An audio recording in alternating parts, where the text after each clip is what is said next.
Hey, Knicks Nation, how y'all doing? Um, Greetings.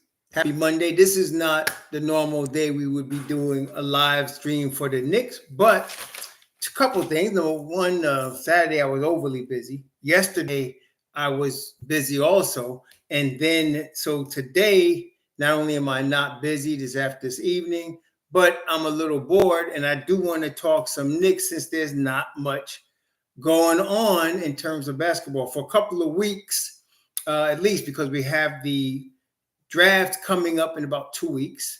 And then soon after the draft, July 1st comes and it's free agency. So then everything starts. And then right after that, around after the 4th of July, there's summer league. And so all of that is coming. But for now, it's a little bit of a dead spot. And the air in the dead spot is being filled with lots and lots and lots of BS.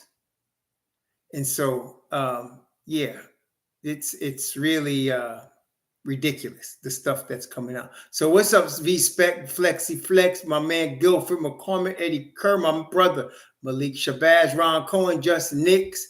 How y'all doing, Miss Nancy Stevenson? How are you doing? Hope everybody's doing good. Glenn Costin, Stephen Kelly, my brother, how you doing? Who else did I miss? Webb, Joe Curry, I missed y'all. Let's see, what else? Camario Jarvis, 2189. Deshaun Wilson. Who else? Alex Arjona, Stoop Kids Studios. How are y'all doing? Glad to see all y'all on this Monday evening. Yeah, it's been a while, 2189, has it not? Yeah, live on Monday. It's a strange situation. Live on Monday. Absolutely strange situation. So, yeah, so today I wanted to go into two subjects. Rokas Jokubaitis, I think that's how you say his name, Jokubaitis, and women's basketball. It was last week. There was some beef or something going on with Monica McButt and Stephen A. Stupid. I did not watch. I didn't watch the beef. I don't even know what it was about. But I knew that the topic of women's basketball was in the beef. That's all I know. I don't know nothing else about it. I didn't read about it. I didn't, go look and see what it was. So, I don't know what it was about. But what it brought to my mind, especially with Caitlin Clark, and there was this other sister named Reese that's playing. You know what I'm talking about? There's a sister from LSU. Her name is Reese. I wanted to talk about both of them and talk about women's basketball or women's sports in particular. But yeah, what's the sister's name? Reese, y'all. Y'all know who I'm talking about. Angel Reese, right? Angel Reese. I definitely want to talk about her as well as Caitlin Clark. So first, let me start off with Rokas, Jokubaitis.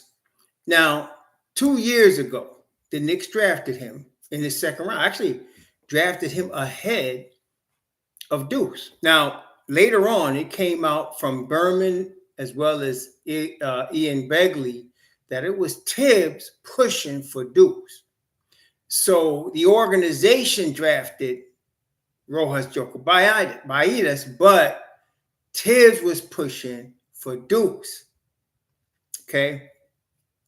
Okay. So that was interesting because the Knicks wanted Jokubaitis, but Thibs wanted Deuce. So now we got Thibs playing Deuce. Deuce is now a rotational piece for the Knicks. Now, a number of you have been hitting me up with this premise.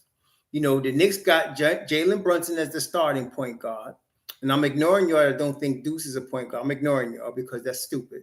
Deuce is the backup point guard. But some of y'all were looking for a third point guard or somebody that can play a point guard / shooting guard with Devo. And you know what? That does make sense. The problem I have with it is, number one, Thibs does not play rookies. This guy, Kotek, whatever from Marquette that they keep having us draft, no, that's not going to work. That's not going to happen. Okay, he's a nice player. I see him in the mold of the boy that's over there in Boston out of Oregon. He's pretty good, Pritchard.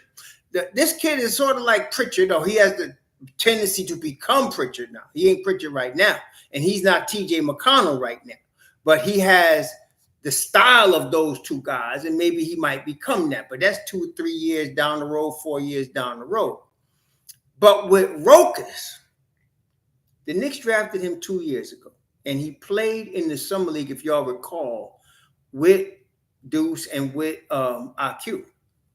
Looked very good in the summer league 2 years ago. I thought he looked very good in the summer league 2 years ago. Of course, he needed some time, but now it's 2 years later. He's 23. He's going to be 24 in November. Now the Knicks have to make a decision concerning him. And the reason I say that's because it's one of those things where you say either crap or get off the pot. The boy, I think, is ready to go in the regular 15-man squad. Where he fits, I don't know, but I think he's ready. He, to me, and having looked at some of his recent film, I feel like he's better than any point guard in this draft. There's nobody in this draft that's better than Jokubaitis right now, in my opinion. So, and the Knicks already have the rights to him, and they can actually sign him to a second-round contract. So you know, that's something that's there. So to me right now, there's a couple of things. If Rokas plays with his national team in this summer, instead of playing in the NBA Summer League, I think the Knicks will cut him off. I think they would. If he comes to play in the Summer League and his people in Leon talk and there's some understanding there, he comes to the Summer League, then there's a possibility he could be on the 15-man roster. Okay? Possibility. Yeah, I looked at him for the Nets if there was going to be a Mikal Bridges trade, but apparently that's off the table now because the Nets feel like they can compete. I don't know why they feel that way, but they feel like they can compete, and they feel like they're going to build around Mikal Bridges, which I feel myself is backwards. Mikal Bridges is an important championship piece, but he's not the guy you build around. He's not the guy you decide, oh, we're going to build around Mikal Bridges. I find I don't think that's smart. And so, but that's the Nets. That's their organization. They could do what they want to do. But it looks like the Mikal Bridges deal is off the table. At least it's off the table for the Knicks, right? So they might still, somebody mentioned, they might still trade. I think, Guilford, you said it. They might still trade him to somebody aside from the Knicks because they turned down, but from what I've read, they've turned down #1 picks for Dorian Finney-Smith and Cam Johnson. I mean, they turned down #1. So obviously, if they were going to go into rebuilding mode, those two pieces would have got them at least 2 or 3 #1s. Then you're talking about Mikal, but they turned down #1 picks for those guys. So I think that the Nets believe they can compete. So I had put Rokas in part of that deal to go get, with other players to go get Mikal Bridges, but that's not going to happen. So in all fairness to Rokas, and this is the thing about the Don that I like, he tries his best to be fair for the player. I had some knucklehead come on my channel today and said, drafting Obi wasn't a mistake, trading him was the mistake. Do you realize he wanted to be traded, knucklehead? Do you realize he was going to start for Indiana before they went and got Pascal Siakam? That was the plan. So the trade wasn't a mistake by the Knicks. It was them acquiescing to Obi, to do what Obi wanted. And I'm tired of this mistake by the Don crap that people try to pull, like as if they know what the hell they talking about, as if they've been president of backup operation at Madison Square Garden, the toughest seat in all of basketball. Anyway, now Rokas is ready to play. First of all, in my opinion, Rokas Jokubaitis is an NBA player. He's an NBA player. He's crafty. He's got nice length. He uses it very well on defense. He hits spot up jump shots very well at NBA speed. He's been in Europe. He's played in big games in Europe. See, big games in Europe. Now, to me, the NC2A and Europe are very close in terms of the competition level. But I feel like Europe got a bit of a little uptick over the NC2A because of the money involved. And the crowds are bigger too on a regular basis for their Euro games. So to me, Jokubaitis has played in more pressure games over the last 2 years than anybody in the draft this year. And so I feel like he's the most ready of anybody. So they don't need to be drafting the point guard, put it that way. If they're going to bring on a new point guard, they got one. And Rokas Jokubaitis, they got one. So I feel like the Knicks got to make a decision, and I feel like they will. Either they're going to bring him into the camp, sign him to a deal. It ain't got to be a huge deal. It's going to be a second-round deal, and, go from there and let him compete for the third-string point guard spot. That's what he's going to do, and maybe second-string two-guard spot. But that's going to be hard. Y'all know that's going to be difficult because you're dealing with Thibs, and Thibs has got to trust you. He has got to trust you. Okay, so we'll have to see how that works out, but I'm pulling for the kid. The Knicks did draft him. Deuce is now established because I have to admit, I was zealous and jealous for Deuce that draft because he was drafted before Deuce, and I was like, man, we got to get Deuce McBride. So I'm glad now Deuce has his spot in the rotation. Deuce is a permanent part of the 9-man rotation. So I'm not worried about Deuce's minutes getting cut for anybody. So it's going to be that, but I want to give Rokas Jokubaitis a chance if the Knicks would be willing to sign him to a deal. I need to see what he looks like in the summer league, though. I need to see what he looks like in the summer league, and see how I'm expecting him to dominate the summer league. To me, the two stars at this point of the Knicks summer league should be Jokubaitis and Jacob Toppin. Those two guys should really dominate. Every summer, there's somebody you expect. Like when IQ was first coming to summer league, his first summer league, we expected him to dominate. We expected Obi to dominate, and they did. Deuce dominated, and he did. So I'm looking for Roku to dominate the summer league. And let me help you out, Almighty Finesse, before I got to give you the third rail.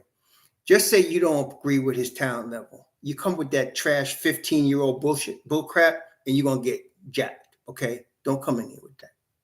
I don't like it, okay? Don't come in here with that. I'm going to tell you right now. So let's stop that there. That way everybody's on alert. You can say you don't like a guy or you don't agree with me. That's fine. But that whole is trash crap. Somebody with 15-year-old with pimples on their face say that. Yeah. Anyway, I hope the Knicks give the kid a chance. And if he plays well in the summer league with Jacob, I hope they give him a contract. And because I think he's developed to the point where he could play in the NBA. And that's my opinion. See, this is the thing. When you draft any player, you're always taking a risk. You do a lot of, and nowadays they do more background, more research, there's more scientific methods of testing athletes than ever.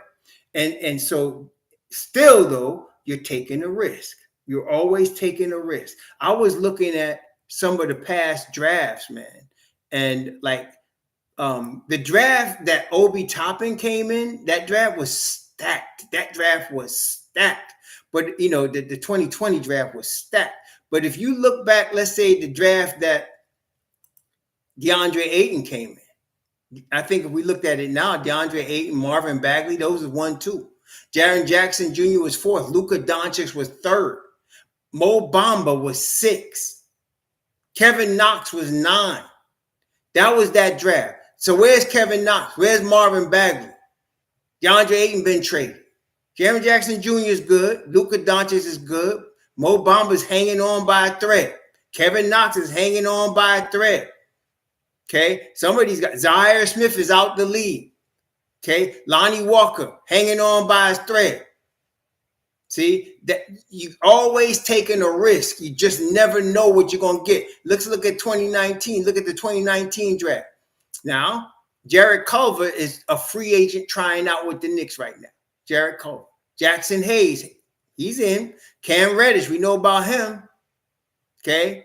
Tyler Hero, Romeo Langford. I don't know what happened to him. Seiko Dembo Boya, he gone.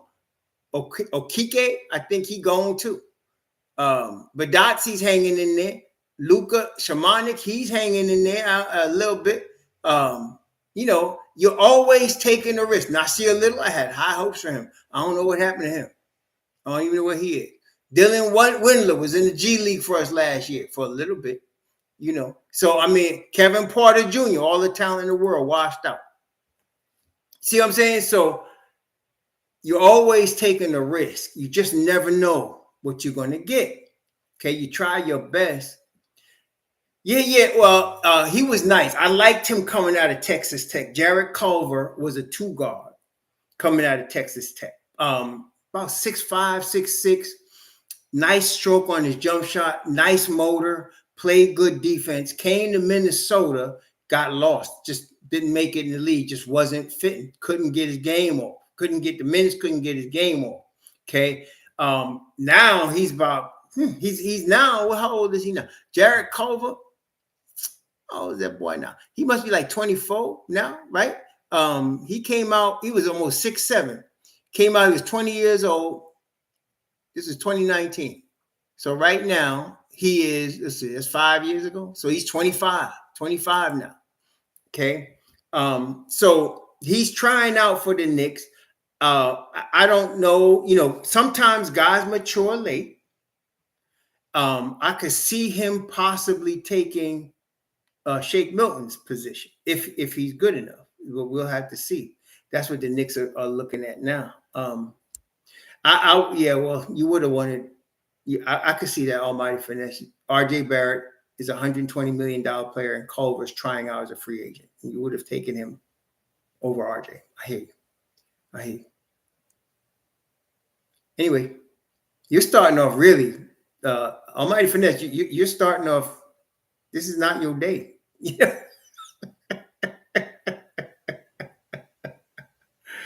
Oh man. So anyway,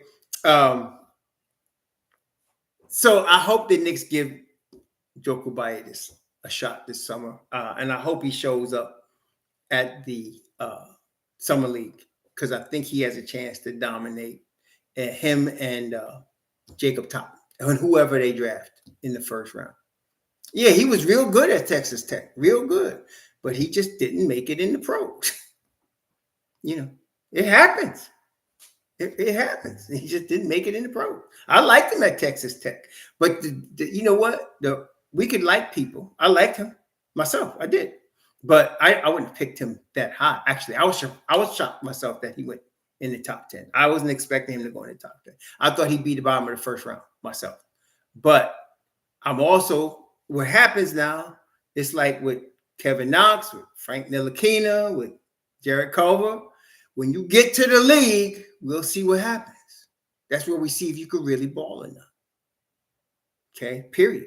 Either you can or you can't. As simple as that. Did y'all hear? I was reading the Detroit news, and they're talking about taking your boy from Purdue out of the starting lineup. He's saying he don't fit with Cade Cunningham. Or y'all was so high on him. What's that boy name? Y'all was so high on this boy. Y'all wanted the Knicks to trade up to get him. Who am I talking about? And they were saying he don't fit. Jaden Ivey. They said he don't even fit with Cade Cunningham. Yeah, they said he don't fit. And I was watching him. He can run real fast. He can get up the floor real fast. Defense is a problem for him on the league level. Shooting is a problem for him on the league level. It's a lot, man. I'm telling you, this is the league, y'all. So, some people, they will fool you. So you got to be very careful who you picking. Now, the Knicks got some really good prospects at the bottom. To me, the real talent in this draft is at the bottom of the first round. I don't know why it is, but I feel like in this draft, the real prospects to me at the bottom of the first round. So I was down on this kid, Bobby Clintman. I don't really trust anybody coming out of Australia, but I looked at the video, a couple of dudes, couple of you, I think it was Asaro. I think it was Asaro. He said, man, you gotta look at this guy. So I said, okay, let me take a look at this boy. So I looked at, and thing is, what I don't like, okay, when I'm looking at film, is if they're all they showing is offense, that don't mean nothing. That don't mean you could even get your game off in the NBA. Okay? So that don't mean nothing. I want to see some defense. And on defense, what I didn't like about Clintman, and it wasn't Clintman's fault, it was whoever was doing the video. All you saw him do was block shots. In the NBA, defense is a whole lot more than block shots. Especially what you got to be able to do is move your feet. And fortunately, the video that I saw enough clips of that boy moving his feet very well to say, okay, he's got good motor, because that tells you a lot. It tells you about the motor, tells you about the footwork defensively. And I liked Clintman. He looked all right. I said, oh, this boy might be all right. He looked all right. So there's him. You got still top of my list is Deron Holmes at the top of my list. But I like Holmes. I like Clinton. I like, of course, Khalil Ware. I like Johnny Furphy. All of these guys. And I like Ryan Dunn. I like all of these guys. And then, of course, second round, Iso Udaro. I like him still. There's this kid from Baylor. If they can get him in the second round. Some guys had him, some knucklehead. I think it was CBS. CBS full of crap. They had the Knicks drafting him in the first round. I was like, no, don't be so stupid. And I could understand some people thinking Edie might be a first round pick, even though I would take him in the second. But I was like, so, but there's a lot of guys, like I said, Furphy, Clintman, Ware, Holmes. There's a lot of dudes. Ryan Dunn. There's a lot of dudes at that 24th, 25th spot that the Knicks could use. There's a lot of those dudes there. So there's a lot of talent down there. I think there's a strong possibility they take 2 out of the 3 picks. I think there's a strong possibility they do that. They don't like to do that. The Don don't like to spend that kind of money, but they might do it. They can still be under the first apron if they do it. They can still do that.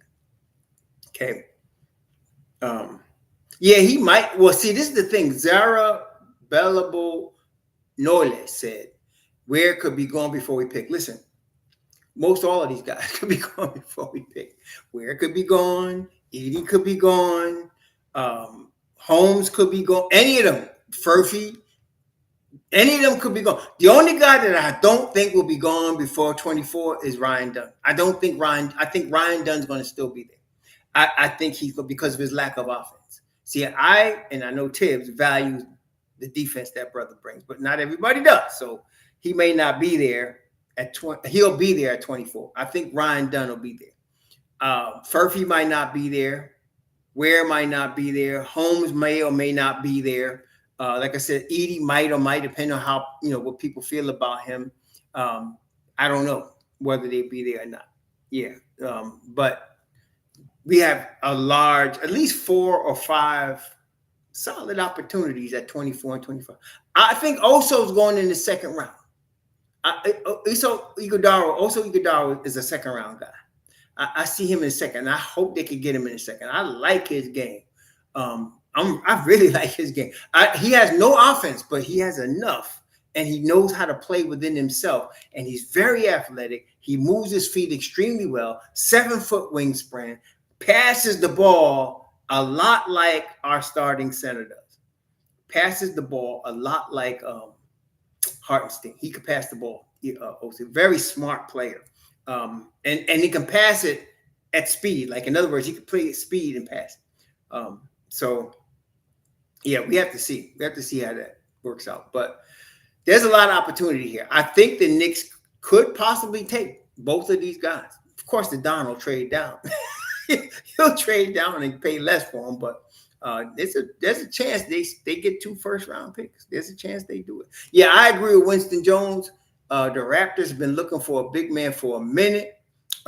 They got Podol, and he's good.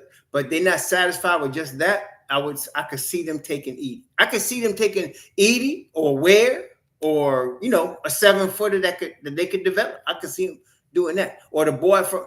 This is the thing. You know what kills me now? All of y'all, I'm assuming. Let me assume this. 90% of y'all here are New York Knicks fans, right? Right? 90% of y'all in this room right now are New York Knicks fans. Okay. So this dude, I think it was Filipowski had a dude, right? So I'm reading the draft guys, the mock draft. And one said, well, he can't play defense, so the Knicks will take him. That's what it said. The actual article said, he's skilled offensively, but he's terrible on defense, so the Knicks will draft him. Do you see? I was like, wait, do you understand what the Knicks are looking for? That's what I'm talking about. See? Stuff like that. So if you can't play defense, you can forget it, right? You forget it. Oh, man. What's up, man, Corn? Yeah, so that's the kind of stuff I'll be reading. So anyway, a lot of picks there at 24 and 25 for the Knicks. A lot of opportunity in the second round. I like Bear Lashaiman from Creighton in the second round. I like Osu Iguodala in the second round. I like the second round opportunities there. So there's some good opportunities in the second round for the Knicks. This is pretty good. I mean, and these are all guys that won't cost a whole lot. Like I said, they're going to sign. Hartenstein's going to take. I've been telling y'all, all this $100 million talk, y'all understand is BS now, right? I mean, do y'all get that yet? He's not going to get no $100 million. I told y'all that. His agent's putting that out there so he can make sure he gets the $70 million. And okay, even if he does get it, the Don's going to structure that deal to favor the Knicks. Okay, I told you that. And somebody talking about, well, who is he? I think it was my man. I forgot who it was. Well, OG's looking for a lot of money. Well, shoot, listen, what player is not looking for a lot of money? Can you please tell me? What player is not looking for a lot? They're all looking for a lot of money. But then there is a market value. There's a market value for every player. And just because they're eligible to receive whatever, don't mean they're worth whatever. Don't mean somebody's going to pay whatever. Okay? In my view, OG Anunoby's market value, and I'm being generous, is $140 million over 4 years, which is $35 million per year. If the Don was to give him that would be a fair contract. And again, you and I know that the Don's are going to structure that contract to favor the Knicks. Always. So, yeah.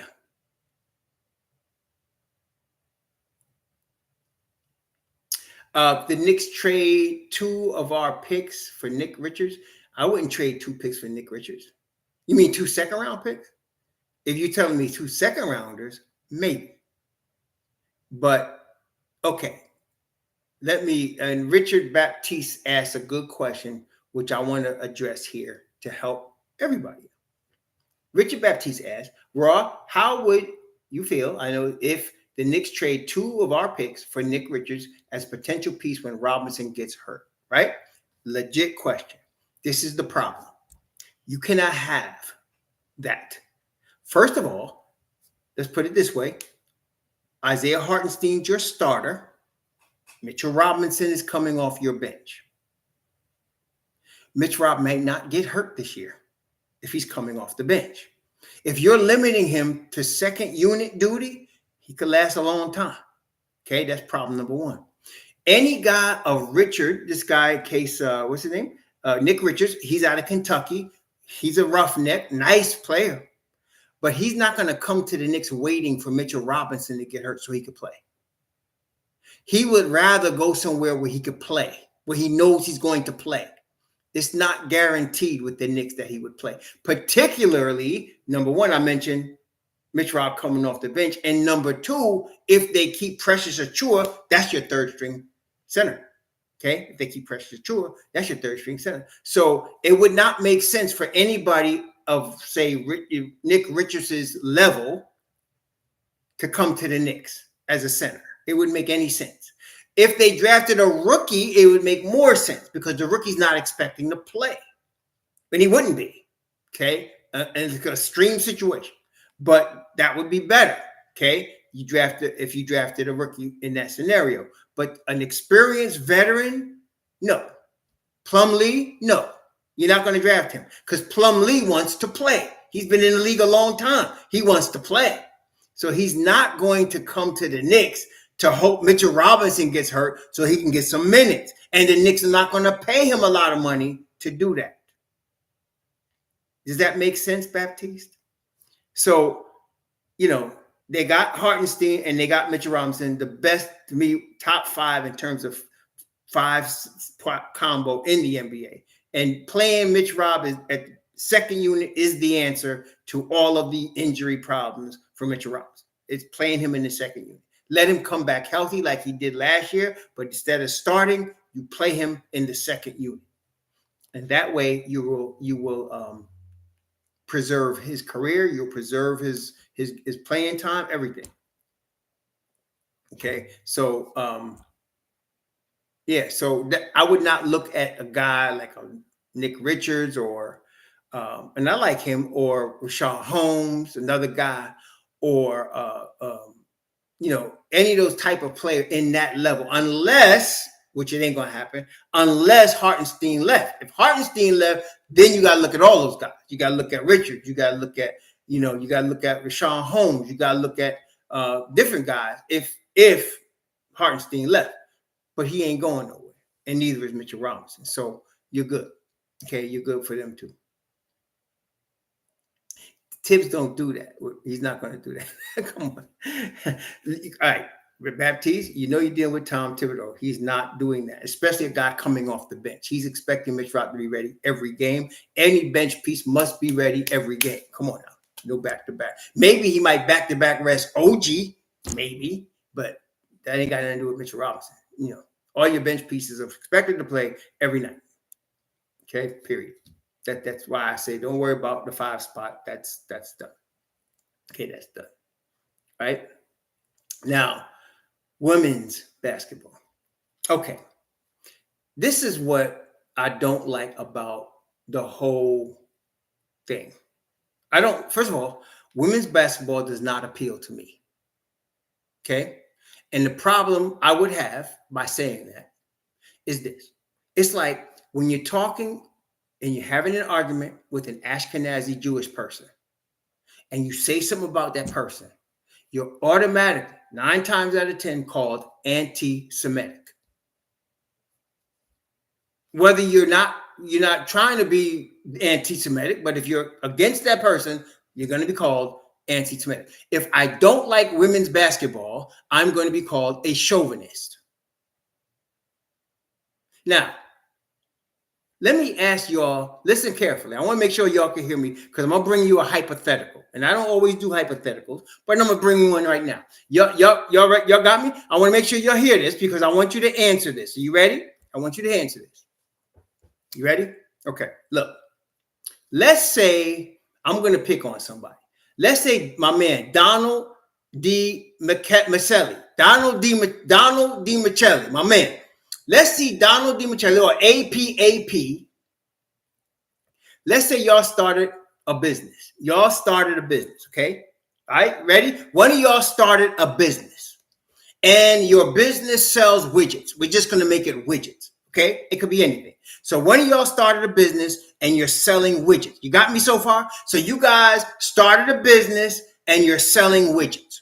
All right? Does that make sense? Everybody got me so far? So you're a businessman, a businesswoman, and you're in the business of selling widgets. Okay. Let's say for 5 years, you get LeBron James, Chris Paul, Jason Tatum, Luka Doncic, Kevin Durant. Let's say you get all of those guys to advertise your widgets. Okay? So you get LeBron James, Chris Paul, Durant. You get all of them cats to advertise your widgets. Okay? So they're out here pumping your widgets like to no earthly end on national TV. They're pumping your widgets, man. They're saying, buy AP's widgets. I'm telling you, buy is the greatest thing. And I use it myself, right? If they was pumping your widgets, you think you'd make some money off your widget? You think your widgets would sell? If they were pumping your widgets now, would you make some money? Would you sell some widgets? If Chris Paul was pumping your widgets, if LeBron was pumping your widgets, if Durant was pumping your widgets, would you make money? Well, that's what's been happening to the WNBA for the last 5 years or more. The NBA players have been used to pump up that game, and they still can't make any money. Now, what does that tell you? What does that tell you? What did that tell you? You've had Chris Paul, you've had LeBron, you've had Kobe when he was alive, rest in peace. You had Jordan, you had all of these dudes, big time, world beaters in terms of marketing. And they could not cause the WNBA to be more profitable. Okay? Now, I'm going to tell you why I don't like it, but that's a fact. Now, recently, they started producing revenues for the first time. Do you know why? You know, it wasn't no joke. It was because they put gambling in the women's game. They put gambling in the women's game. So when you added gambling to it, they produced $200 million of revenue, okay, for last year. That seems like a lot of money, right? It does. But wait. How much did the NBA produce in revenues last year? The NBA produced over $6 billion. The NBA produced over $6 billion. The WNBA produces 200 million. The NBA produced 6 billion. What is the problem? I'll tell you what the problem is. First of all, there's only 3 women's sports I personally do not watch because I don't get into them. There is basketball. I don't get into their women's basketball. I don't get into women's soccer. And I don't get into anything that's MMA or boxing related with women where some pretty girl got to get bashed in her face and end up talking like this because she's been hit in the head too much. I don't watch it. Okay, I don't watch it. I think it's silly. I could watch, like when I'm watching Allison Felix, okay? Look, no, wait, let me get a better example. One of my favorite long jumpers of all time was a young woman. Well, she's not young anymore, but she was young to me. But her name was Brittany Reese. I don't know if you've ever heard of her. Brittany Reese was from Mississippi. Brittany Reese was world champion in the long jump in 2017, 2007, 2011, 2013, world champion. And Brittany Reese, in my view, wasn't the prettiest girl at all. But when girlfriend sprinted down that platform and hit that board to go on that long jump and flew through the air, it was a beautiful thing to watch. And especially when the pressure was on her, like when somebody was threatening to win the gold medal and she had one more jump left, girlfriend would go like this. And then she run down. And when she stick that landing, she go like this. Like in other words, it's over. And it usually was. I could watch that all day. Why? She's powerful. She's graceful. There's an elegance to how she moves. And that attracts me. Okay? And don't let her be. Now, she wasn't the most beautiful girl in the world, but like Allison Felix. Allison Felix was cute. I don't think she was the finest thing either, but she was cute for sure. But look, watching homegirl run the 200 meters, and she was 200 meter champion 6 times. Watching her run 200 meters or 400 meters, man, that was beautiful, man. That's a beautiful thing, man. A beautiful thing. Right now, there's a girl out there, a little white girl, I forgot her name. She run the 800.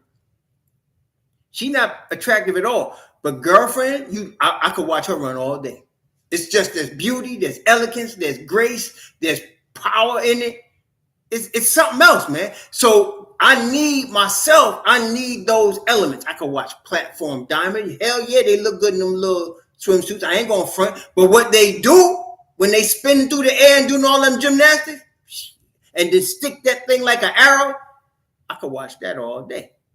Women's gymnastics, I could watch that. When you ever see Simone Biles, what? Please. I could watch that all day. Figure skating, hell yeah. I could watch these things. But the problem, the difference is when Allison Felix is running. I've seen Sydney McLaughlin Leveron, another one of my girls. That's another one. And there's another one named Khalila Muhammad. Woo! Both of them, bad babies right there. And they pretty too. I mean, that makes it even better, right? I ain't gonna front, that makes it even better. But the difference is when you see, for example, he mentioned Sydney McLaughlin. Sydney McLaughlin is not trying to act like a man. Sydney McLaughlin is running like a woman. And she looks like a woman. And she moves like a woman. And it's beautiful. She's not trying to act like a man. Right? So when you get to the basketball, though, unfortunately, the young ladies, they now with Caitlin Clark and Angel Reese, what they're doing is they're trying to feminize the WNBA game. If you notice, Reese is now coming out with swimsuit photographs and she's doing her hair up and putting her nails together when she get ready to play ball. They're trying to feminize. Why? Because all of that dyke looking stuff, I'm just being honest with you, is a turnoff. Putting all them tattoos on like they just men coming out of jail, it's a turnoff. Women are not men. And the game does not have the elegance or the grace to it that I would like to see. It doesn't draw me at all. Okay? I don't like it. And I'll be honest, I can't say I speak for all men, but I can guarantee you there's a bunch of dudes feel like me. Otherwise, they'd be making more money. I'm just telling you how I feel. I'm not trying to be, look. I'm not telling you this because I'm looking for your approval. Y'all should know that. I'm raw Hebrew. I don't give a crap what people think. I'm just telling you why I don't watch it. It doesn't do nothing for me. And then I thought maybe I'm an anomaly. But then I'm looking at the revenues and I'm like, ain't nobody watching this. Who watching it? Who watching? Okay? Who watching? This is the thing about pro sports too. Team sports. If you notice, like for example, baseball makes the most money. Baseball makes the most money. Okay? Basketball makes a lot of money. Football makes a lot of money. Now, why is that? Team sports, hockey makes a lot of money. Now, why is that? Team sports are like traveling circuses. Right? So you got to, like, if the traveling circus, Barnum, Bailey and them used to make a lot of money. And these people that go in these parking lots with all these rides, they pull up to the parking lot and they pull out their rides. They make their money. They go to the next city. They make a lot of money because they can go to a lot of cities. They can stay at one city for a week. They can go to another city, stay for a week. That's how you make money. So baseball, they play 162 games. They stay 3 games in one stadium. They go to another stadium.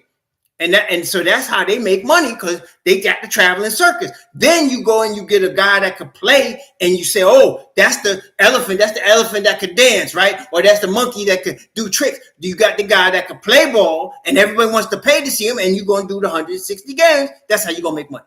Basketball is the same thing. They play 82 games plus player. Why do they play on them games? Because it's a traveling circus. It's a traveling circus. That's how you make money. You make money selling the beer. You make money on TV rights. You make money on the fans and the fannies and the seats. You make money on the uniforms you wear. And the more games you play, the more money you make.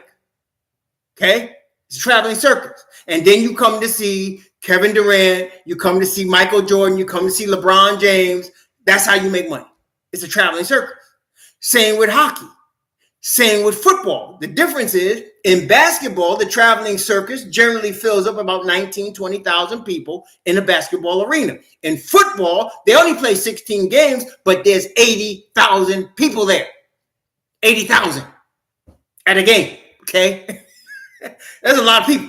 So that traveling circus makes a lot of money, plus the TV revenue and the concessions and all of that. Okay? In the women's game, where's the traveling circus? First of all, they don't play but really the summer. Am I lying? They don't play more than, 30, 40 games? That's it. That's all they play. Okay? And why? Because their bodies are not built to be playing 82 games. They would break down playing 82 games in a season. They're not built like that. It's not their fault. It is what it is. So they're not going to get a whole lot of revenues from the games. The traveling circus is cut short. Okay, the traveling circus is cut short. See, in track, these sisters could be running in Daegu in one day. They could be in Paris another day. They could be in Norway. They could be all over the world. And they get paid to travel all over the world that run, and track. Your Allison Felixes, your Shawnee Miller Weibo, and all of them. They get paid for that. Okay? They can travel all over the place and keep running. No problem. Okay? And people come to see them. I pay my cable to see them. But I ain't doing it for no basketball because it ain't doing nothing for me. It turns me off. Okay? Soccer is just a game I don't even get into the men's side that much because I'm just watching guys ripping down. I know the world loves the game. Whatever. It's not my game. And I cannot watch two women beating each other in the face. I think it's stupid. I think it's dumb. You have a woman that, like Muhammad Ali, had a beautiful daughter. What the hell is she doing in the ring fighting for? I don't know. But whatever, man. You know what I mean? So that's why I cannot get into women's basketball. And I don't think women should be blaming men for nobody watching their game. I don't know what happened. If Monica McNutt had a problem with Stephen A. Smith not putting his game on the platform, that's Stephen A. Smith's choice. You can't make him. Why should he put your game on the platform? What is it that he needs to put your game on the platform for? For what? Just to help you? If your game is good, you don't need no help. Let me ask you something. Did Michael Jordan need help? Did Magic Johnson need help? Did Larry Bird need help? Did Wilt Chamberlain need help?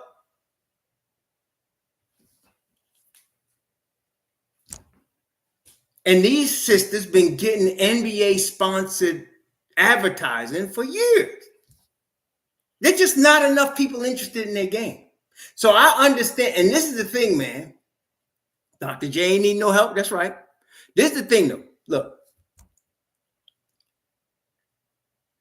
What they're trying to do now is smart. I seen it. They're taking this young little white girl, and it ain't no coincidence. She's a little white girl, Caitlin Clark, and they building her up. They're trying to build her up for the good of the game. Okay, she's feminine. Okay, she's not trying to be a man. She plays the game the way a woman plays the game. Same with Angel Reese. They're trying to build the game another image. They're trying to do it because look, Sue Bird. Anybody want to see Sue Bird? She try to act like a man. She married to a woman. That's what I'm saying. And that chick that was stuck over there in Russia, oh my gosh. No. I'm not interested in seeing her. I'm not. So that's what I'm saying. I'm just saying. So what? So I'm just saying there's no attraction to the game. So they're trying. This is the crazy thing, though. Because my mom's gets into the women's game. She got turned on to Caitlin while she was at Iowa, and she's been watching it. My mom's in 84. So she was watching it. So she just likes watching basketball. She likes watching the men and the women. She just gets into it. So I said, that's cool. Yeah, right. That chick. So now, and there's another chick just as big and tall as Brittany Griner, but feminine. I forgot. I think she's from London, from England somewhere. She's a feminine sister, right? But I just whatever. I can't. They're trying to change the image. My point is though. So the other day, some chick hip checks Caitlin Clark. Aja, that's right, Malik. Some chick hip checks Caitlin Clark. Yeah, Aja Wilson. That's it. No, it's Cambridge. It's Cambridge. Liz Cambridge. Right. That's her. She big, just like Brittany Griner big, but she is more feminine. Right? She also okay. I didn't know where she's from, but she's more feminine. She definitely more feminine. She definitely carries herself different. She don't try to be a man. She's a woman. She's just a big woman. That's all. She's a woman, right? So that's what I'm saying. So with women trying to be man, no, I'm just saying. I'm just being real, man. That's all. So I can't get into it. I could get into a whole bunch of other women's sports, all kind of track and field. I could get into, like I said, platform diving. Love the platform diving. Pole vault. Oh my God, pole vault. Figure skating, gymnastics. I could do all of that. Beautiful. But that women's basketball don't do nothing for me. I'm just not. It's not really. I'm not really catching it. You know what I mean? So I know they trying, and this is the thing. When the NBA came out, when Michael Jordan came out, they let Michael Jordan walk with the ball. They let him foul people. They would call every time air blew on him, they call a foul. Why? Because he was the future of the league. And all the players knew it. Nobody liked it, but everybody understood this guy with his Nike and stuff was going to cause all of us to make more money. For some reason, the sisters in the league of the WNBA ain't catching that. That's why Caitlin Clark is there. Some chick hip checking her. You should be letting her score 40. You want everybody coming to the game. Why would you hip check her? She's going to make you all some money. See what I'm saying? I don't know, man. I don't think they got it. That's all I'm saying. That's all I'm saying. So I don't know what the argument was about between Monica McNutt and Stephen A. Smith. I don't know. But all I'm saying is, I myself, don't be telling me I need to be talking about women's basketball. I don't get into women's basketball. If I can't get into it, don't be telling me to talk about it. What the hell I need to talk about something I don't like? I don't like women's basketball. I love women's track and field. Okay, I'll talk about women's gymnastics. You want to talk about Simone Biles? Let's talk about her. I love women's track and field now, and I love women's gymnastics. I like platform diving. Don't even know half the chicks' names. I just need to see them dive off that. I just need to see them dive off that platform in them swimming trunks. Boy, that's all I need to see. Shoot. It's like one time back in the 80s, I think it was a line in the movie. They asked the girl, it was in Texas, because in Texas, high school football is really big. It's big in Florida too, but it was really big in Texas. And so they asked the young girl, why do you like high school football? She said, I don't know nothing about football. She said, I like watching them men run around in them tights. She said that. And I heard another sister say the same thing about baseball. I like to watch the guys play in them tights. That's all. I don't know what their names. Well, I feel the same way about platform diving. Oh, I love women's tennis. I could definitely get into women's tennis. And some of them are, AC/DC also. I don't care. The game is beautiful. I like the way they play the game. I like the way the game flows. I like the difference between the men's game and the women's game. I actually went to the U.S. Open one time. It was really cool, man, watching. So, yeah, I love about the volleyball. Mm-hmm, mm-hmm. Yep, that too. Yep, like that too. Yep, definitely. See, so there's got to be, but honestly, there's got to be something attracting you to the game, right? There's got to be something attracting you to the game. Got to be something attracting you to the game, but, and to me, for me, in terms of females, it's a beauty, there's a grace, there's an elegance involved, as well as a high level of skill in the event, right? So, and I've never watched that one, Craig, but I'm saying there's a beauty, there's a grace, there's an elegance involved with whatever they're doing, whether it's tennis, whether it's volleyball, whether it's diving, gymnastics, track and field. There's something there that causes you. And like for example, I wrote this lady's name there, Yulimar Rojas. Let's just put it this way. She's not the most attractive woman in the world. But this chick can do some triple jump. I'm telling you, this chick can do some triple jump.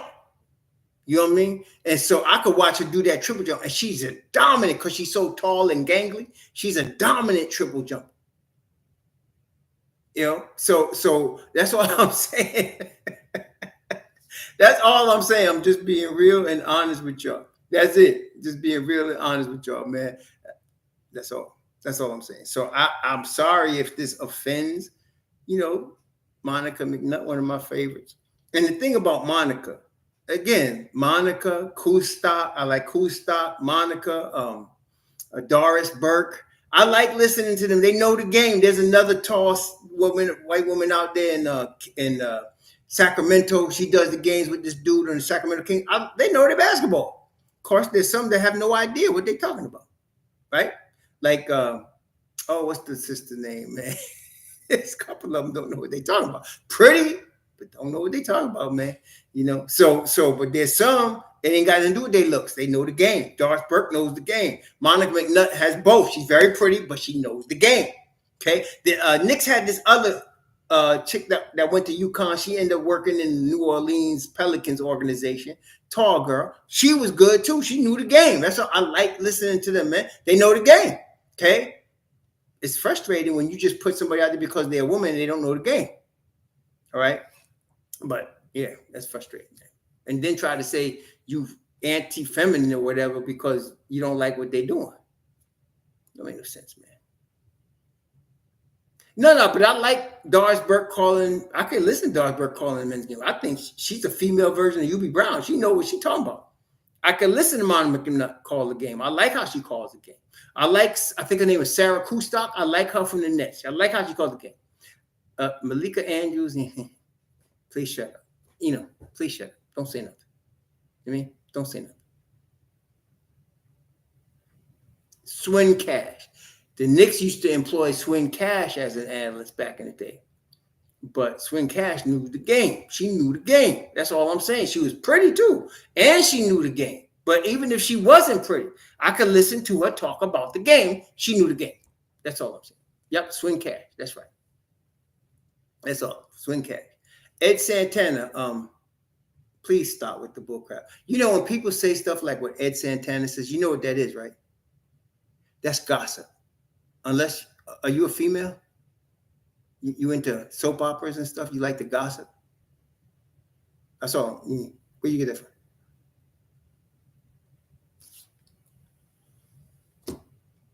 You know who I miss? I miss our boy Mook. Somebody was like, we should sign Mook. I didn't want to sign Mook in terms of playing on our team, but I like Mook. I like Mook's attitude, though. Mook helped toughen people up. This is no spot for him now. I think one of them brothers is on. Who is it? Is it Mook or is it Keith that's on Dallas? One of them on Dallas. One of them on Dallas. Exactly, Alex. Exactly. Is Keith on Dallas? Yeah, all right. I seen one of them on Dallas. But I'm saying I like them dudes, man. I like them dudes. Them dudes are the real deal, man. The Mars brothers, they're the real deal. The real deal, Holyfield. I like that. They from Philly, too. They from Philly. So that's like New York. They got their own little flavor, though. They got their own flavor.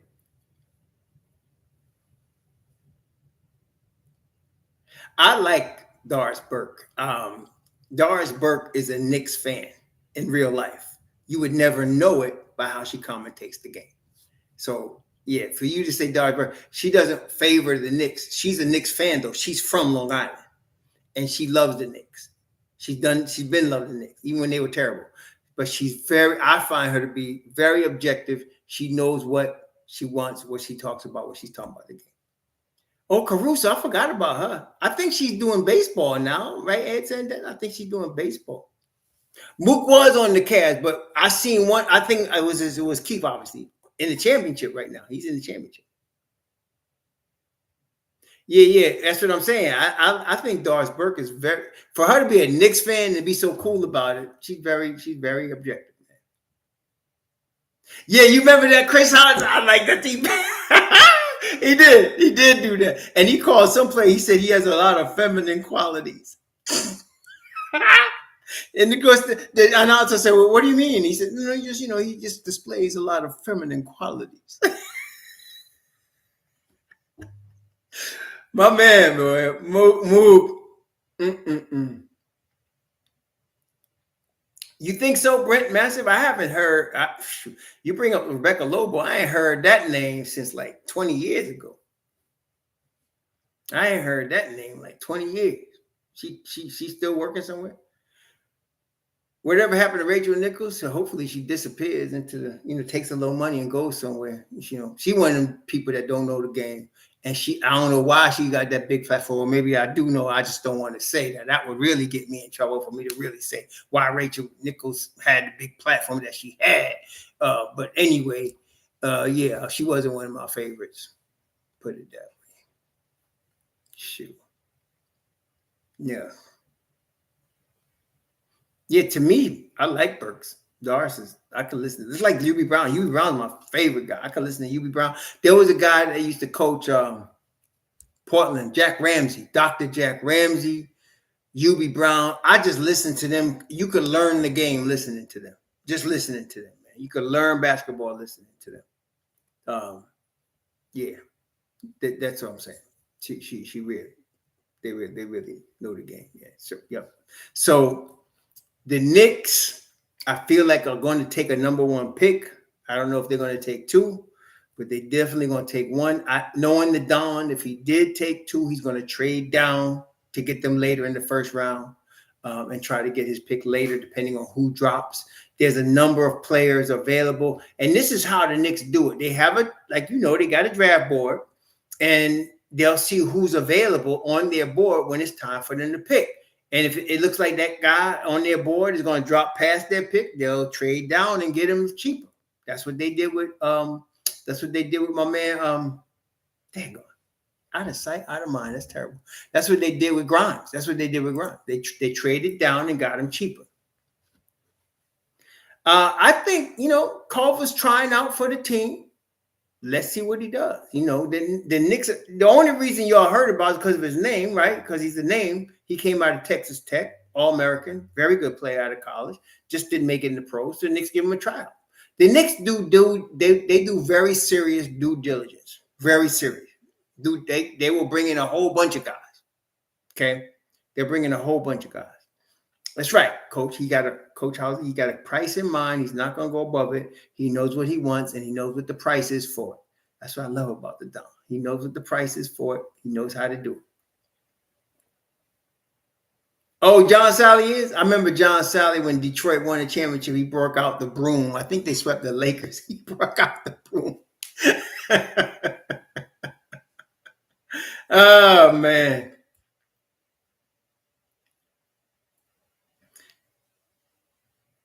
Yeah. So I'm saying, so look, and then again, forget all the star chasing, man.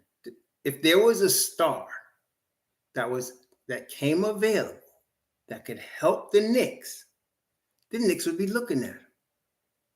But right now, there's no star that's available that would help the Knicks. There's no star that's made himself available or looking for a trade that would help the Knicks. The only guy that's a star, legit star, that may be looking for a trade, but the Knicks are not interested, is Donovan Mitchell. The Knicks are not interested. Some of y'all caught up because they were interested 2-3 years ago. They're not interested no more. Yeah, and Cat don't even make no sense. I'm like, who came up with this BS? That don't even make no sense. No, that's not. Yeah. Yeah, that don't even make no sense. So now you know what ex-player I really want to listen. I like to listen to. When she talk, Eddie C. In the league, you have contracts. The contracts are set. You cannot get a discount on the contract. For Cat, he's going to make over $50 million each of the next couple of seasons. Over $50 million. There is no discount. You don't get a discount in the league. It don't work like that. Okay? Don't work like that. So there's no discount. Cat is out, and I damn sure not trading Julius Randle for him. I'll take Julius. Thank you very much. Julius is our guy. I'll take him. Lori marketing for who? Julius Randle? That's another Julius Randle BS trade. I'm taking my Juju. Some of y'all need some God. Y'all need to be loyal to your guy for a second. The hell, I don't want no damn Laurie Marketing. I got Julius Randle. Sure. Motherfucker, Laurie Marketing. I got Julius Randle. 2-time All-NBA, 3-time All-Star. 2010. I got him. I'll take him. That's all I got. I'll take him. You mean Jason Williams from the Nets that end up going to jail for shooting that limo driver? You mean that guy? I take Dunn. If I had to choose between Edie and Dunn, I'm taking Dunn. Yeah, if I had to choose between Edie and Dunn now, I'm taking Dunn. Why? Edie is 7'4". I don't know nothing about his motor. I really don't. If he had, I was trying to find out. If he got a motor, okay, maybe. Yeah, then. Senators, this is not college, man. He ain't gonna do what he did at, where is he? Purdue? He ain't gonna be doing that in the league. Not right now. Maybe in a couple of years. He better have a motor though. That's all I'm saying. I know. It's ridiculous, man. I was on the Julius Randle trade, Julius, about the 37-win season, maybe 2 years ago, 3 years ago. But I'm past it now. I mean, I'm Jew hive right now, man. I'm in the Juju hive right now. I don't want no Laurie Marketing. I don't want no Cat. Give me Juju. And if you want to replace him, you sign somebody like Deron Holmes that's going to be ready in 2 years. You do it from inside the house. You don't need to be trading for nobody. You know, it's like, this ain't like card flipping. No, we're not doing that. You bring somebody in that you can develop for 2 years from now. Like I've been saying, you know, you do it from within the house. Yeah, for real. Juju is that dude, man. Please. I am taking Juju. And he, you know what? I don't know why people forget. You know, there was 14-2 before he got hurt. Him and OG, 14-2 before he got hurt. 14-2. The Knicks, I don't know if people forgot, but when they got OG, the whole month of January, they were not just beating teams, they were beating up teams. No. Do y'all remember? Where Julius was at one forward, OG at the other forward, Hartenstein in the middle, they were beating up teams. They were beating up NBA teams.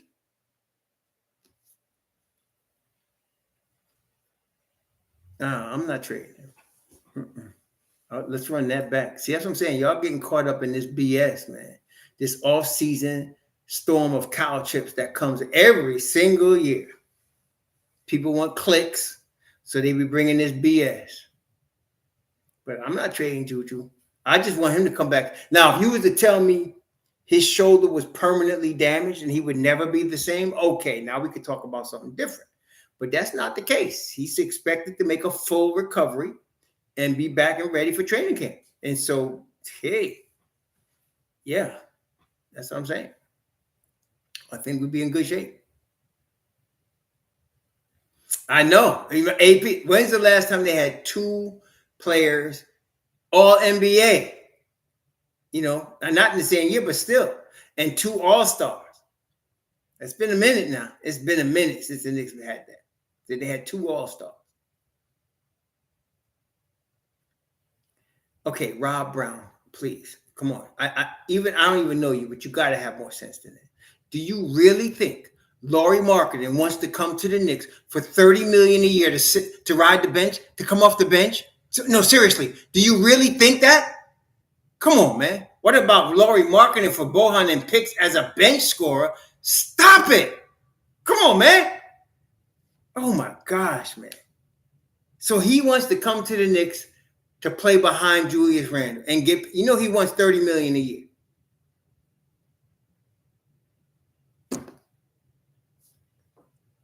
Some of y'all, man. Oh my gosh, man. It's like, what are you talking about? See, that's the whole NBA 2K thing, man. That's the whole NBA 2K. That's what I'm trying to tell y'all. Y'all shouldn't mess with that. I'm trying to say it messes your head up. And you messing with that ripple, it caused you to get all jacked up, man. It caused you to get that. Yeah, you smoking that crack again, man. Leave it alone. Come on now. I don't understand how does that even form in your mind? What makes any? Listen, Laurie Marketing is a starter. I think he might even been an all-star. Why would he come off anybody's bench? He don't want to come off nobody's bench. Why would Lauri Markkanen want to come off somebody's bench? Please explain that, Rob Brown. You keep trying to tell me how he, and this is the problem with a lot of delusional Knicks fans. They only think of things from the Knicks perspective. They don't think holistically. Why would a team do that? What the hell would they do trading Lauri Markkanen? Do you think that Danny Ainge, Jack the Ripper, is going to say, oh yeah, send me 36-year-old Bogdanovich and we'll give you Lauri Markkanen? You serious?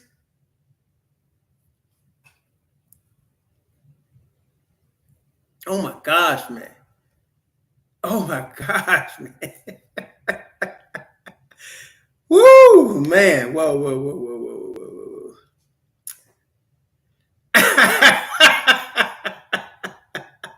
Lauri in the Fournier bogey roll. There you go. That's it right there. Speaking of bogey, I wouldn't mind them bringing back Rob Brown. I don't care. That's even dumber. So you're not even talking about Julius Randle. That's at least half relevant. But if you're telling me that Danny Ainge is going to say, yeah, we'll take Bojan Bogdanovich and we'll give you, give us 2 picks and we'll give you Lauri Markkanen. And Lauri will say, yeah, I want to go to New York and come off the bench behind Julius Randle. As long as you're paying me $140 million, I'll do it. Come on, man. Come on, bro. Come on, man. Yeah, but he's getting ready to get a raise. That's the whole point, bro. He's getting ready to get a raise. But he's getting ready to get a raise. He's getting ready to get a raise. Okay? A big raise. He was just the most improved player in the NBA. He's going to get a big raise. He's going to probably somewhere around $30 million a year. Yeah. Woo.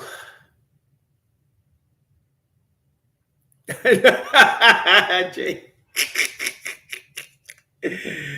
Oh my gosh, man. Yeah, anyway, I like the Knicks to stay just as they are. Get everybody healthy.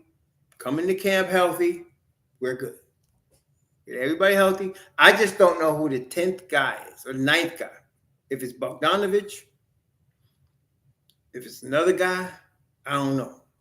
I don't know who that 9th guy is going to be. That's all I don't know. They're going to owe Bogdanovich $2 million. So I don't know what they're going to do. I know they're going to renounce the contract. They're not going to pay him $17 million next year. So I don't know what they're going to do. Are they going to bring him back at a cheaper price? I don't know. Or they're going to get another guy they can use that mid-level exception money for. Yeah, I don't know. And again, why would they want Drummond? For what? Why y'all keep trying to diss Mitch? Mitch ain't playing behind no damn Drummond, and Drummond going to be sitting. Hey, listen, keep Jericho Sims for $2 million. What are you doing that for? That's what I'm saying. Drummond wouldn't help me. I got Jericho Sims. I don't need Drummond. For what? What? Because you like his poster? This ain't Drummond from 5 years ago or even 10 years ago. It's not him. So either draft a guy, and if you're going to replace Jericho, get me Khalil Ware or get me, Edie. But don't just say, give me what the hell with Drummond. Caruso I like, but I don't want to hear nothing about no damn Drummond. We good at the 5. We got Hartenstein, Mitch Robinson, we still got Jericho. So if you're going to replace Jericho, you better have somebody that's got future. I ain't doing Drummond for Jericho. I'm keeping Jericho. I got Jericho for $2 million. I'm keeping it. For what? If I got Khalil Ware, okay. Or if I got Edie, okay. Okay, we can talk it. But you just telling me Drummond? Oh, hell no. See, y'all just can't throw names at me because I'll take it seriously. And I'll be like, you got to be kidding me. But I will take Caruso. Caruso is all NBA defense again this year for like the second time. Caruso's all NBA defense. Okay. No, Hamilton, Salazar, whoever, let me say, please, Hamilton, Salazar, and anybody else out here. I want you to do yourself a favor. Okay, you ready? I'm getting ready to tell you. Look at who wrote the information about Hartenstein getting $100 million. whose platform was it on? Okay? Whose platform was it on? And what you'll find is not only is it bullcrap, but that same platform does bullcrap every single year. See, I've seen too much of it, so I just ignore them. I don't just read them and take it and say, oh, I heard this is what the Knicks are going to do. No. Then you know what? New York Post can be safely ignored. They come up with bullcrap. Okay? And please, much as I like Mark Berman, I like Mark Berman. I do. But I'm glad he retired, man. He should stay down here in Florida and keep his mouth shut. Please. But, no. That's what I'm saying. So, no. Forget the $100 million. Nobody is paying Isaiah Hartenstein $100 million. They lose their job. That's a lot of money to be locking up for a guy. Look, let's talk about this. In the beginning of last season, just a year ago, where was Isaiah Hartenstein? What was he doing? What was his position? Coming into Knicks training camp, what was his position? Isaiah Hartenstein, what was his position? Coming into Knicks training camp, what was his spot? Was he a starting center? Was he coming off an all-star year? What was his start? What was his situation? Isaiah Hartenstein. 1 year ago. Okay. No, let me tell you. 1 year ago, he was in the second year of a $16 million deal that he was happy to get from the Knicks. Mitchell Robinson got hurt and he became the starting center. He did a very good job. But you're telling me that that guy's going to go from the $16 million in 2 years to $100 million? No, seriously. That what you're really trying to push on me? You think a guy that was the second string center a year ago is now going to get $100 million? You see how stupid that sounds?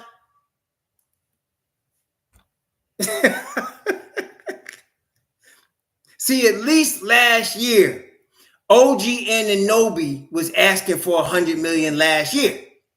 That ain't nothing new. Okay. And they were holding him hostage, asking for like 4 number ones. So nobody paid that for OG last year. Okay.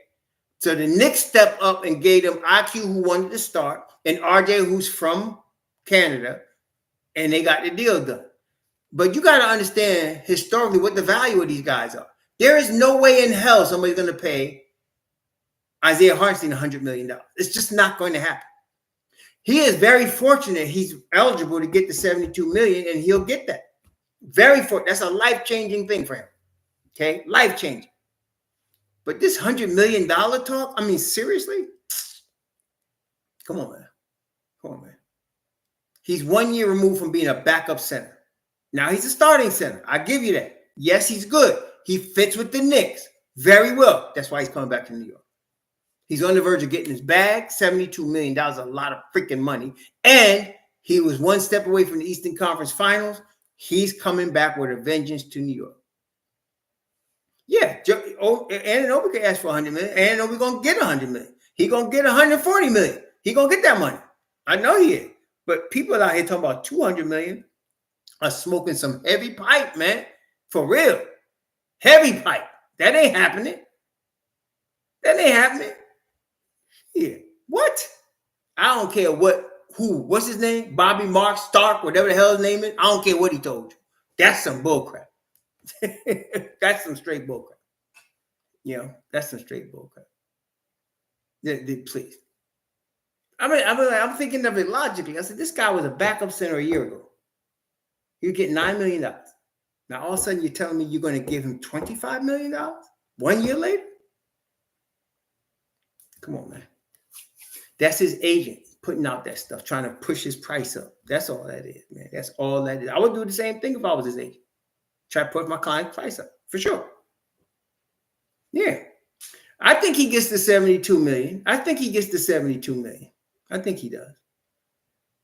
Okay. I think he gets it. And he starts at center for the Knicks. What's bigger? What's better than you're getting $72 million and you're the starting center for the New York Knicks at Madison Square Garden? Man, please. He's going to be right here. Yep. OKC's got money to spend. Ain't got nothing to do with Hartenstein. Nothing. Zero. Nothing. I don't care how much money they got to spend. They ain't got nothing to do with Hartenstein. Nothing. Okay, 0. So anyway, y'all listening to too many of this bull crap. I just want you to take note of the platforms that give you this crap, that's feeding it to you, that's causing you to believe it. So then when it doesn't happen, you could please don't come at me with them no more. You could write them off. Okay? Please. Nah, OG's still gonna be Mr. Glass. And he's still gonna get his money. See what I'm saying? Let's be real. OG is gonna miss at least 20 games. He's gonna be trying his best to get 65. Because his contract is gonna be tied to 65 games. So he's gonna try his best to get 65. But he's still gonna get hurt. If you all think he's gonna go through the season and not get hurt, come on, man. Let's be real. But if we can get 50 games from OG Anunoby and the playoffs, we good. We good. If we can get 50 games from him and the playoffs, we good. We could do that. Yep, we could definitely do that. So I'm not worried about OG. He's in the Anthony Ambulance School. He's definitely in the Anthony Ambulance School. But he's going to cost like half of what Anthony Ambulance costs. That's really important. He's going to cost half of what Anthony Ambulance costs. And Thibs might do load management with OG. He did a little bit at the end of the season. You see him pull him out the game when he started limping a little bit. Yeah, Thibs might do it with OG because that's how valuable the boy is. Now, you talk about back-to-back rest. He could do that with OG Anunoby. I could definitely see him do that. No back-to-backs for OG? I could see that. That definitely could do that. I think the Knicks had what? I think they had 10 or 12 back-to-backs this year. I could see them resting him second night of a back-to-back. All right, Jay, I could see him doing that. Why not? I could do that. I'm with that.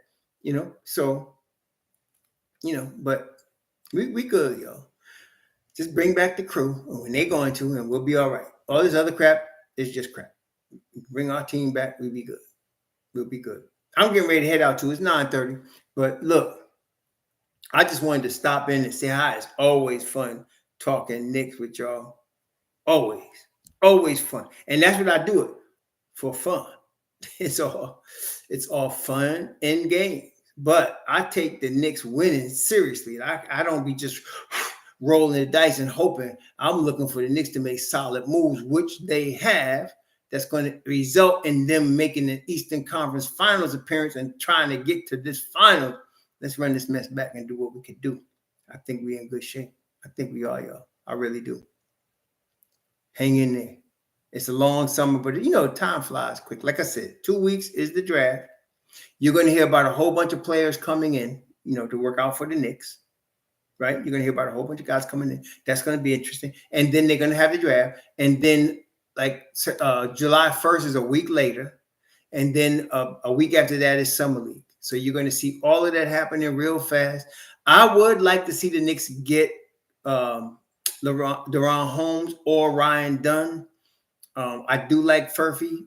I do like Ware, and I like Edie, but I like him at the bottom of that list. This kid, what's his name? Brinkman. He looked pretty good. Brinkman, whatever his name is. He from Australia. He looked pretty good too. Let's see what they could do. The Don knows what he's doing. The Knicks staff knows what they're doing. They're not going to take a risk. They're going to reduce the risk as much as they can before they pick somebody. But we'll see what happens. But thank you all for hanging out. Good night, Miss Stevenson. Pleasant evening, Mr. Malik Shabazz, Joe Curry, Brent Master. Y'all take it easy. Jay from Washington Heights. Thank you all for the love. Thank you all for the conversation. Always good. We'll be back with more information as we get it. But it won't be just for sensation, as you know. Shalom.